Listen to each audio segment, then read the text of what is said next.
Vous avez, j'ai la preuve aujourd'hui que vous avez rejoint le syndicat des constitutionnels.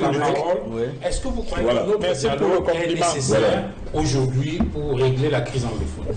Oui, un autre dialogue est nécessaire, un véritable dialogue, un dialogue inclusif qui va permettre aux principaux acteurs d'échanger, de discuter face à face.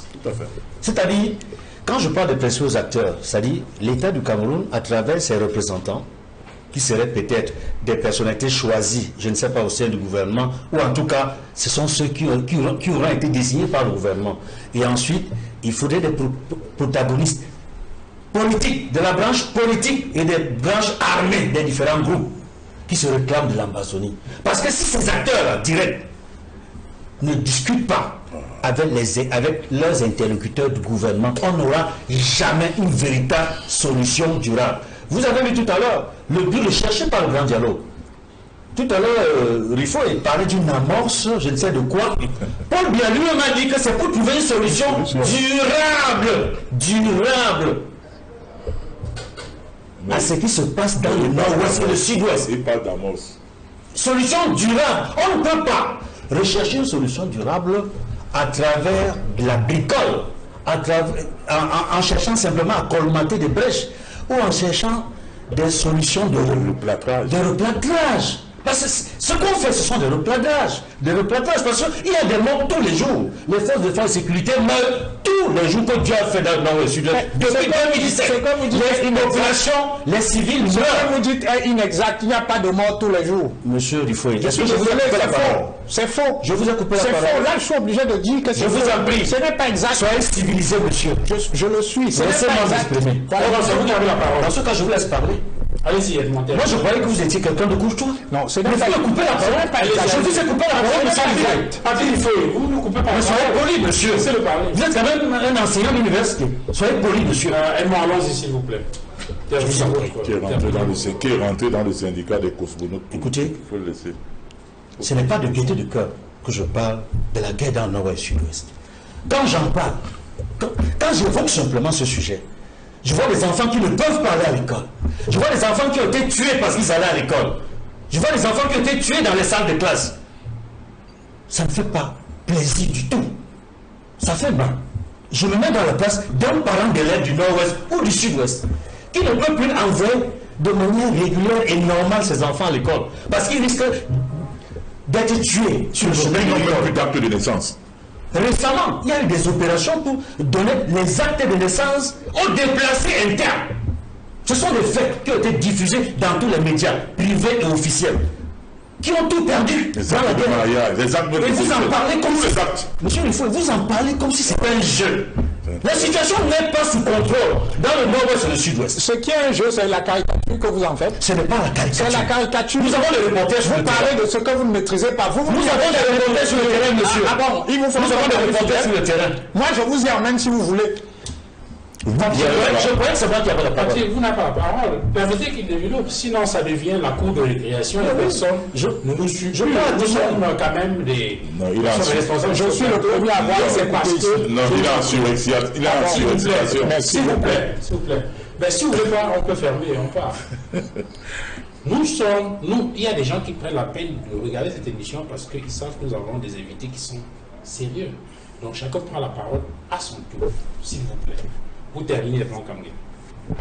Les chiffres de l'International Crisis Group, qui datent de plusieurs mois, si ce n'est d'un an au moins, parlent d'au moins 6 000 morts. 2020. De 2020, parlent d'au moins 6 000 morts. De 600 à 700 000 déplacés internes. De près de 60 000 réfugiés au Nigeria.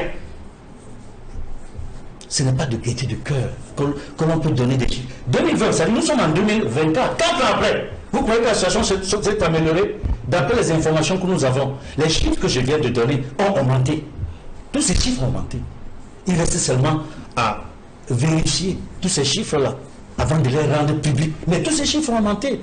Et quand un Camerounais meurt, quelles que soient ses origines, quel que soit le lieu où il est décédé, et quand en plus c'est la guerre, on doit verser non pas des larmes de crocodile, mais on doit verser de vraies larmes et avoir la compassion pour ses frères et sœurs qui meurent chaque jour. Je vous dis bien chaque jour. Allez dans le nord-ouest, allez dans le sud-ouest. C'est chaque jour. Merci. Je vais régulièrement À ce moment, on sort de l'émission. Aujourd'hui, qu'est-ce qu'on fait concrètement? Le président de la République a annoncé le grand dialogue national. Le grand dialogue national s'est tenu. Au terme de ce grand dialogue national, il a indiqué que ces contributions riches et variées ont été fort utiles et que certaines d'entre elles ont inspiré les recommandations formulées à l'issue du dialogue.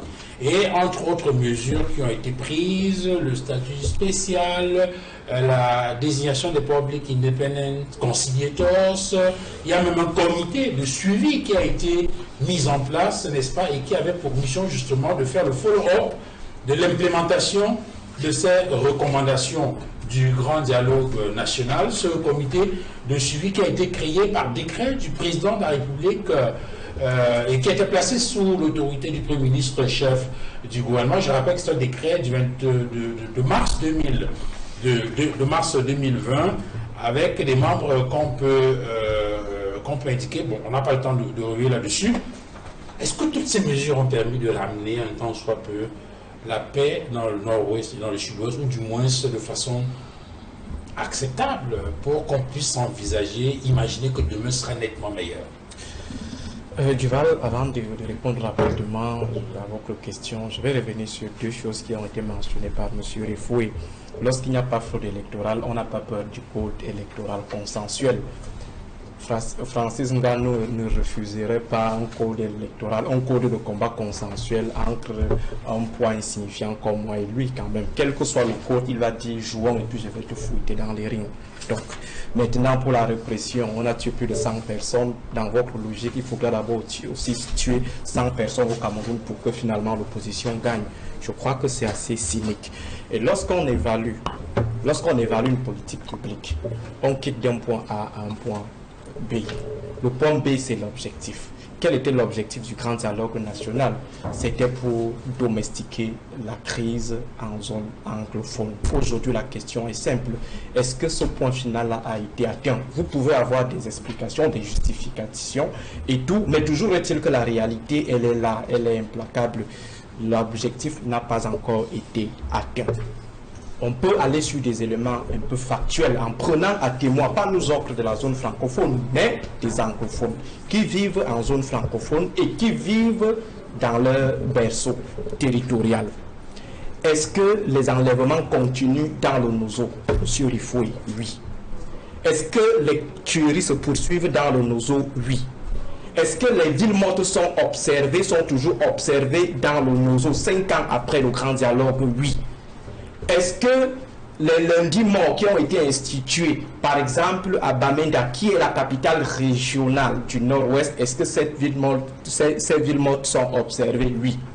Est-ce que les autorités administratives, pour se déplacer dans cette zone, peuvent se déplacer comme cela était avant 2016, c'est-à-dire sans blindés, sans tout cet armada militaire? Est-ce que c'est possible? Non.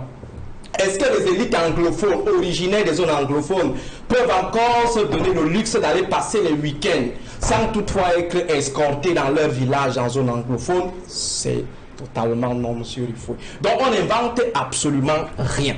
Maintenant, si on évalue les éléments concrets du grand dialogue national, les réformes institutionnelles d'abord, on a dit statut spécial. Quelle est cette élite anglophone, administrative ou politique de bonne foi qui peut nous dire aujourd'hui que le statut spécial est appliqué au nord-ouest, c'est-à-dire au nord-ouest et au sud-ouest aujourd'hui? On avait promis un gouvernement et un parlement dédié, un ministère dédié à la diaspora. Dans le cadre de la résolution de cette crise anglophone, est-ce que ce ministère existe déjà? Est-ce qu'on a intégré les Camerounais de la diaspora dans notre parlement ou alors dans notre gouvernement? 5 ans après, c'est absolument rien. Le Haut Conseil de la diaspora qui avait été promis dans les pays d'accueil, est-ce que ce Haut Conseil existe déjà? Est-ce que le code des nationalités a été réformé? Non. Si on attaque maintenant l'autre deuxième objectif qui était le désarmement, la démobilisation, la réinsertion des ex-combattants, que les journalistes aillent dans ces centres pour aller voir si effectivement ce qui a été dit et observé, la reconstruction des zones anglophones. La reconstruction.